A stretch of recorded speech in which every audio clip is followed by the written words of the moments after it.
কাজে আসছে? হ্যাঁ, আসছে না তো। মদন কাকার আওয়াজে মুখ তুলে তাকালো দুইজন। মদন কাকার এক ছেলে ও এক মেয়ে। ছেলে বড় এক কোম্পানিতে খুব ভালো পোস্টে চাকরি করছে, আর মেয়েও ভালো একটা ঘরে বিয়ে করে নিয়েছে। জি কাকা, আমরা তো চেষ্টা করছি, কিন্তু ভালো একটা জব পেয়ে যাব আশা করি। আশীর্বাদ করবেন আমাদের জন্য। শুধু কি আশীর্বাদ করলে কাজ হয়? আমার ছেলেটাকে দেখো, পড়াশোনায় ভালো ছিল, এখন ভালো একটা কোম্পানিতে চাকরিও জুটিয়েছে, আর তোমরা এখনো এই রামু কাকার দোকানে বসে বসে সকাল বিকাল আড্ডা দিচ্ছ আর ভগবানের কাছে চাকরি ভিক্ষা চাইছ। তা কাকা, চা খাবেন? এ নিন, বসুন। চিনি কম দিয়ে এক কাপ চা দাও, আজকাল ডায়াবেটিসের জন্য চিনি খাও কমই দিয়েছি।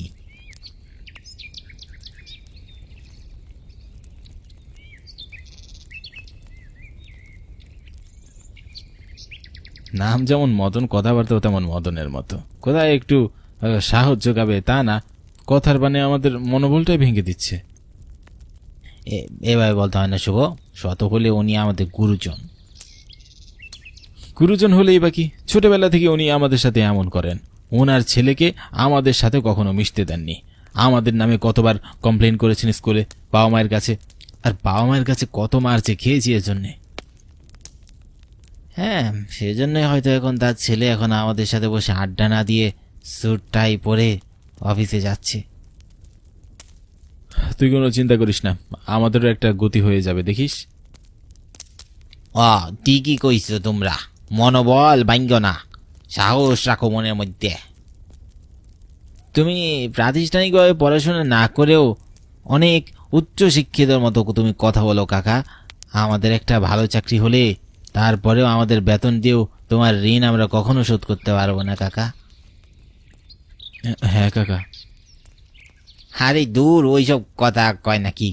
আমার ছেলেটাও তোমাকেও সাথেই আড্ডা দিত, একসাথে পড়তো, এখন নাই, অসুখে মইরা গেল। তোমাকেও দুইজনরে দেখলে আমার তার কথা মনে পড়া যায়। রামু কাকার ছেলের মৃত্যুর পর থেকেই চা খাওয়ার বাহানায় প্রত্যেক দিনই তার দোকানে আড্ডা দেয় এই দুইজন। রামু কাকার কষ্টটা একটু লাঘব করার জন্য এই দুজন একটু চেষ্টা করে। এখন সেই রামু কাকা তাদের জন্য এক বিরাট ভরসার ছায়া হয়ে দাঁড়িয়েছে।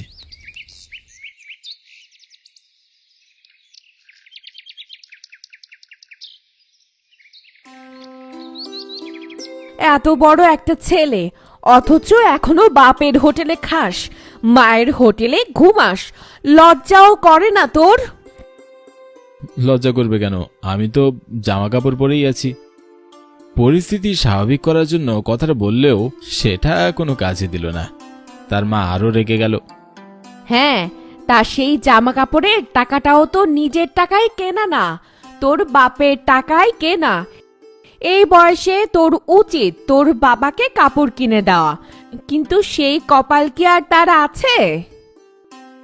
সব হবে মা, আমি চাকরিটা পেলেই ঠিক তোমাকে একটা জামদানি আর বাবাকে একটা ধুতি পাঞ্জাবি কিনে দেব। হ্যাঁ, সেই আশায় থাকতে থাকতে দুইজন চিতায় উঠি আর কি। খবরদার মা, মরার কথা একদম মুখে বলবে না।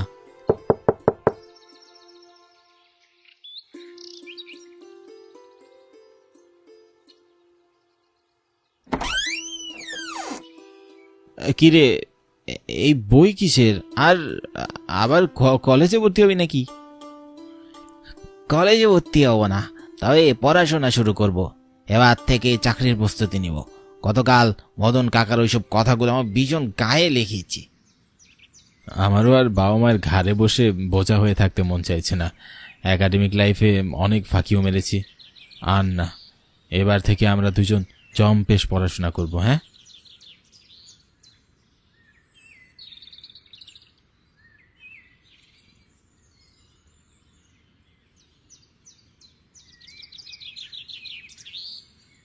অভ্রকে দেখে হানিফা প্রথমে রেগে গেলেও ঘর থেকে দুইজনের কথা শুনে তার রাগ কমে গেল।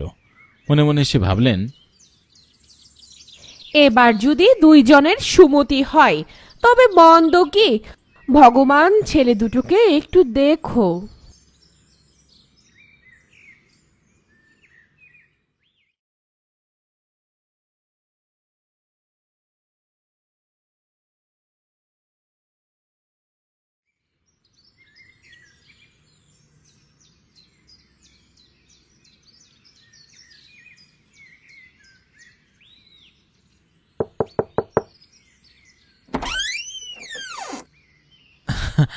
মা, আমি চাকরি পেয়েছি। আমার চাকরিটা হয়ে গেছে মা। হ্যাঁ, একটা বেশ ভালো বড় টেক্সটাইল একটা বড় কোম্পানিতে চাকরি পেয়েছি মা। সত্যি বলছিস? হ্যাঁ মা, সত্যি।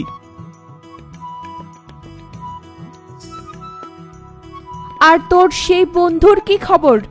দুইজন একই জায়গায় অ্যাপ্লাই করেছিলিস না? অভ্র? হ্যাঁ, অভ্রেরও হয়ে গেছে মা। যাক, সবই ভগবানের কৃপা। আজকে ওকে নিয়ে যাই বাসায়, দুজনের জন্য আমি পায়েস রান্না করব। বাহ, যে বন্ধুকে তুমি দু চক্ষে সহ্য করতে পারতে না, আজকে তার জন্য পায়েস রান্না করবে মা? হ্যাঁ, করব। তবে তোর ছোটবেলা থেকে আমার যেটা মনে হতো সেটাই সত্যি হয়েছে। কি মা? অদ্ভুতভাবে তোর লাইফের প্রায় পুরোটাই ও নিয়ন্ত্রণ করে। যেমন ধর, পড়া বাদ দিয়ে খেলতে যাওয়া, লুকিয়ে সিনেমা দেখা, সব কিছুই ওর ইচ্ছেতেই তোর উপর বেশ প্রভাব ফেলতো। অনেক চেয়েও তোকে আলাদা করতে পারিনি। এবার যখন ও নিজে পড়াশোনায় মনোযোগী হলো, আমি বাবা হাফ ছেড়ে বাঁচলাম। এভাবে তো কখনো ভেবে দেখিনি। সত্যিই তো তাই। আমাদের জীবনে ও বন্ধুদের প্রভাব অনেক বেশি। যা, এখন ওকে গিয়ে ডেকে আন। আনছি মা।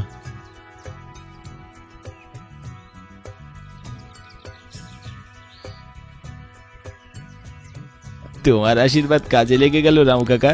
দুইজনের খুব ভালো একটা কোম্পানিতে চাকরি হয়ে গেছে। আরে বাহ, এটা তো বেশ ভালো একটা খবর।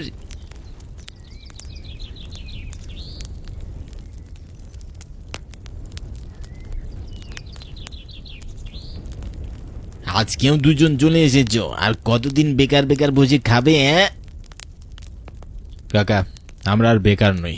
আমাদের একটা চাকরি হয়ে গেছে। কাল থেকে খুব বেশিক্ষণ আর এই দোকানে আমাকে দেখবেন না। কি, চাকরি হয়ে গেছে? হ্যাঁ কাকা, আপনার আশীর্বাদে আমাদের চাকরি হয়ে গেছে। ও, ভালো। চা খাবেন কাকা? আজকের বিলটা আমরাই না হয় দিয়ে দিলাম। না না, ইচ্ছে করছে না।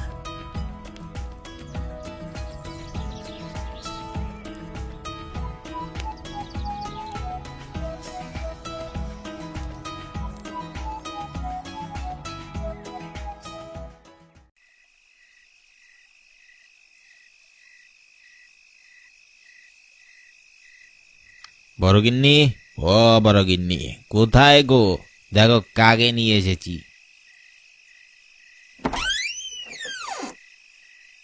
দেখা দেখির কি আছে বলো তো? আগে থেকেই তো সব জানতাম। এক বউ দিয়ে তোমার আর হচ্ছে না, তাই অন্য একটা মেয়েকে বিয়ে করলে।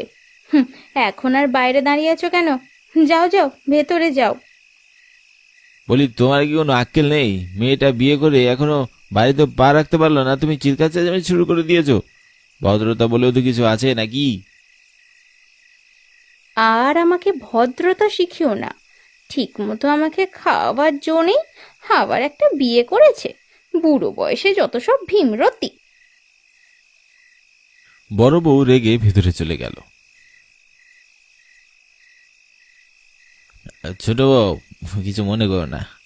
এ মানুষ বোঝই তো, সতীন দেখলে এমন তো আচরণ করবেই। আপনি চিন্তা করবেন না, বড় আপার সাথে আমি ঠিকই মানিয়ে নেব। ঠিক আছে, তুমি এসো। বড় বউ তো বরণ করলো না, বরণ ছাড়াই না হয় আমার ঘরে প্রবেশ করো।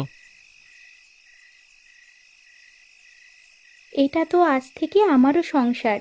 এখানে আর বরণের কি প্রয়োজন বলুন তো? চলুন, ভেতরে চলুন।